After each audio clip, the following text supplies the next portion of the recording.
All right, let's do some Hebrew for the week. And I want to do one verse today from Psalm 19, verse 7. The first part of Psalm 19 deals with what we might call natural revelation. The heavens, the skies declare the glory of God.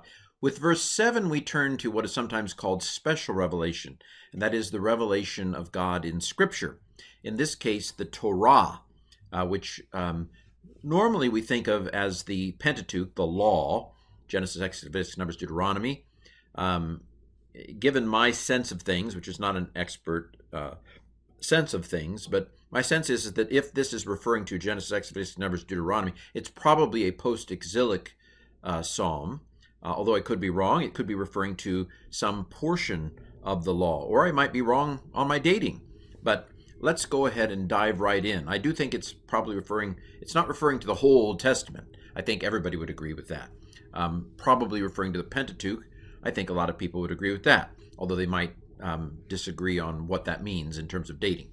Anyway, Torah Yahweh, the law of the Lord. Now, the Patak Tav indicates that this is a feminine singular construct. That's where the of comes from. You stick an of after it in the construct state. You put an of after the word, law of. If the last word in a construct chain is definite, then every word in the construct chain is definite. Yahweh is a definite God, the God, and so we can put the in front of law, even though there's no the. Hebrew would not. In a construct chain is a series of words, everything before the last one being in the construct state. The law of the Lord, and they don't put a hey or an article on a construct doesn't take an article. It just isn't done. So the law of the Lord, tamimah, it's perfect. Tamim, it's perfect. Now, the kamatz hey here is a feminine ending to match, because adjectives have to match what they're talking about, and the law is feminine. Torah is a feminine word, and this is a feminine construct. So that's why tamimah is feminine singular as well. So the law of the Lord is perfect. So the skies that God has made are great, and they declare the glory of God. They're glorious. So the law of the Lord is perfect. It's complete. It has everything you need to know in terms of being in right standing with God. It doesn't tell you about particle physics, probably, but it is complete with regard to the revelation of God. Now, of course, I'm not going to do it. Don't do it, Ken. Of course, it doesn't really talk about Jesus in any kind of explicit way. I'm leaving it. Beep, beep, beep. Ken reversing, except when taken in a fuller sense, perhaps. The law of the Lord is perfect. Okay. Torat Yahweh tamimah. Mashivat nafesh. All right. It is causing the soul to return. It is causing life to return. Now, I left soul here. Although nefesh, I've argued elsewhere, if you've watched any of my Hebrew videos, soul is really not a good translation of nefesh in the Old Testament. Not for us, but I like it. I use soul because I like the word. But the soul, the word nefesh has soul, but it's not really, it does not the soul the way we think of it. When you see the word soul in the King James or any other version that might have soul in the Old Testament, it is not talking about a detachable, Ken's dead now, so we're going to cut at the dotted line and hand his soul over to God. That's not what the soul is in the Old Testament.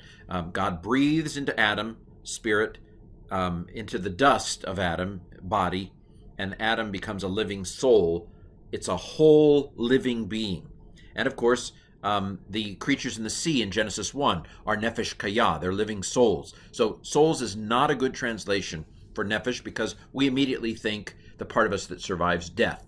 There is no place in the Old Testament where nefesh means the part of us that survives death. A nefesh in the Old Testament is always a living, physical thing that exists on the earth. So life is a better translation, probably causing life to return. It rejuvenates you. It restores you. There's a word that some translations use, restoring your life. Now, mishivat, you see the the patak tav. This is again feminine singular construct. So, causing the return of soul. Shuv is the word hiding in the middle there. Shuv means to turn or to return. The Hirik Yod has me thinking Hiphiel or H stem, the causative stem. That's where the causing comes from. If Shuv means to turn or return, then the Hiphiel of it means to cause to return. Now, this is a puzzle. This word is a puzzle to me. I am not an expert on Hebrew, although I did stay at a Holiday Inn Express once. Normally, I associate a vocal schwa under a mem as a doubling participle, or a D participle, or a PL, it's also called participle. So I'm a little puzzled by that, but I double-checked, and the Hirik Yod wins. The Hirik Yod wins. It is a Hiphiel stem. It does not have a doubled second consonant, for example. In fact, I'm not even sure that Shuv does a PL. I don't know why the vocal schwa is there, but the mem is the sign of a participle, and it is a Hiphiel participle, feminine singular construct. So causing comes from the fact that it's Hiphiel, return comes from the fact that it's Shuv, of comes from the fact that it's construct, patak tav. So the law of Yahweh is perfect, causing the life to return. Isn't that beautiful? I grew up thinking of the law in a kind of, I can't go play baseball on Sunday kind of way. That's not, the picture is not negative in any way of the law. The law is complete. The law is, again, perfect. The English word perfect is usually not a good translation for anything in the Bible. There are a few places where the word perfect in Greek or Hebrew might work, but probably complete. I should have used probably complete more than tamimah. It is full. It is ripe. It is everything you need. All right, so that's the first part. Remember, Hebrew poetry does parallelism of thought, and so we now get say it again. There's the first bit. Now let's say it again in a slightly different way, or synonymous parallelism in this verse. So, Edut Yahweh, notice the parallelism, Torat Yahweh, and then we have Edut Yahweh. So the law of Yahweh is complete, the testimony of Yahweh is confirmed, or it is sure, or it is certain. Edut, I assume that this is construct, although there's nothing, I don't see anything there that strikes me as, obviously that's construct. Sometimes you can tell the word's construct, sometimes you can't. One of the main features of the construct is all the wind gets sucked out of your lungs, all the breath is taken away, and all the bottom line, the long vowels go short. But of course, both the vowels here are long. The sharuk here is probably historically long. There's certain vowels in Hebrew. You may not be interested. There's certain vowels in Hebrew that are historically long, and they're like, I don't do short. I must be long. And the sharuk here is a historically long vowel, I would say. And so it doesn't matter that it's in construct. It's going to look the same whether it's absolute or construct. So you're not taking any wind out of my sails. So the testimony of Yahweh is being confirmed. Okay, so aman here is a verb, to be certain, to be sure, to be true, etc. The nun on the front suggests that it is the nifal stem, or the n stem, which is where the passive being. So if aman means to confirm, then the nifal would be to be confirmed.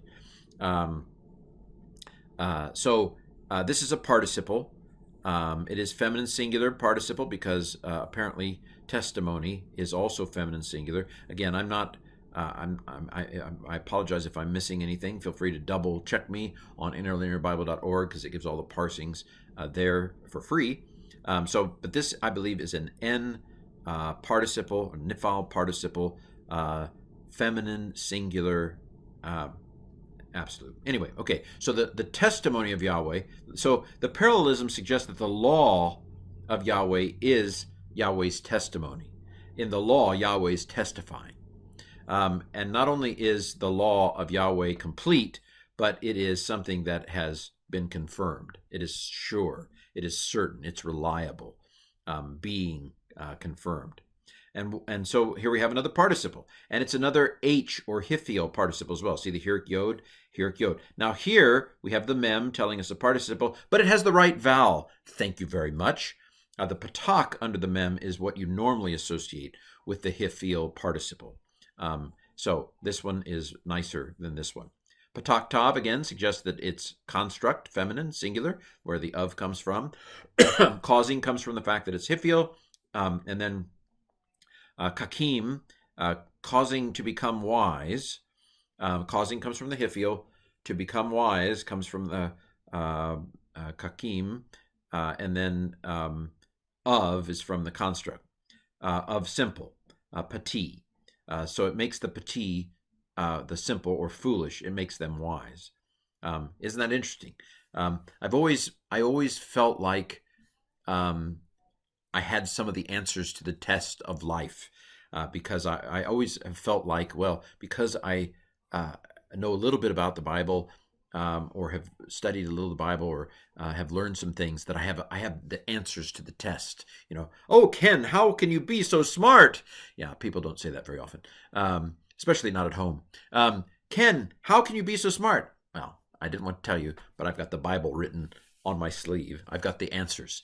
And so the testimony of Yahweh is sure, and it makes wise a simpleton like me. So Torat Yahweh tamimah, mashivat nafesh, edut Yahweh na'amana,